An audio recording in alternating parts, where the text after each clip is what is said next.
ವೀಕ್ಷಕರೇ, ನಮ್ಮ ಚಳ್ಳಕೆರೆ ಟಿವಿಗೆ ಸ್ವಾಗತ. ಇಂದಿನ ಪ್ರಮುಖ ಸುದ್ದಿ.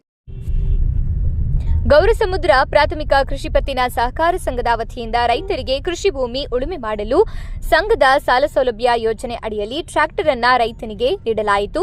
ತಾಲೂಕಿನ ಗೌರಸಮುದ್ರ ಸಂಘದ ಅಧ್ಯಕ್ಷರು ಮತ್ತು ಉಪಾಧ್ಯಕ್ಷರು ಹಾಗೂ ನಿರ್ದೇಶಕರು, ಮುಖ್ಯ ಕಾರ್ಯನಿರ್ವಹಣಾಧಿಕಾರಿ ಸೇರಿ ಸಂಘದ ವತಿಯಿಂದ ಟ್ರ್ಯಾಕ್ಟರ್ ಸಾಲ ಗೌರಸಮುದ್ರ ಗ್ರಾಮದ ನಾಗವೇಣಿ ವೈ ಅವರಿಗೆ ವಿತರಣೆ ಮಾಡಲಾಯಿತು.